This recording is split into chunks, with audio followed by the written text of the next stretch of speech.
Matthew chapter 22, reading from verse 34. But when the Pharisees heard that he had silenced the Sadducees with his reply, they met together to question him again. One of them, an expert in religious law, tried to trap him with this question. Teacher, which is the most important commandment in the law of Moses? Jesus replied, you must love the Lord your God with all your heart, all your soul, and all your mind. This is the first and greatest commandment.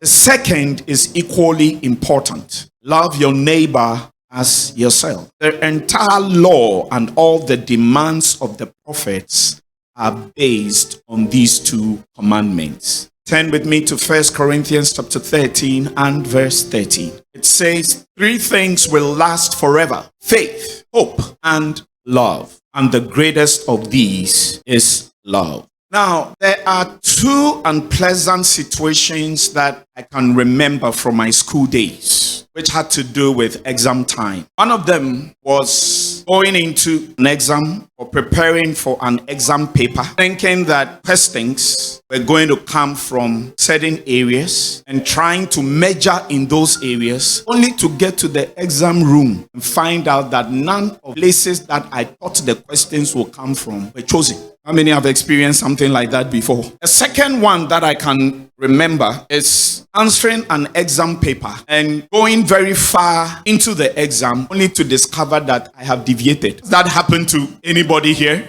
Or I'm the only one who's had an experience? Look, you can start sweating like you've never sweated before. And when you check the time left to finish, you realize that it is too late to correct the error. Now, when it is to do with a minor exam, you may not lose much. But if it's a major exam, it can turn out to be very costly and can affect a lot of things with you. Now, every Christian should know that there is a major exam ahead of us, and we cannot afford to fail this exam. When will this exam be? It will be on Judgment Day, when we will stand before the righteous judge to be examined, and then decisions will be taken about us.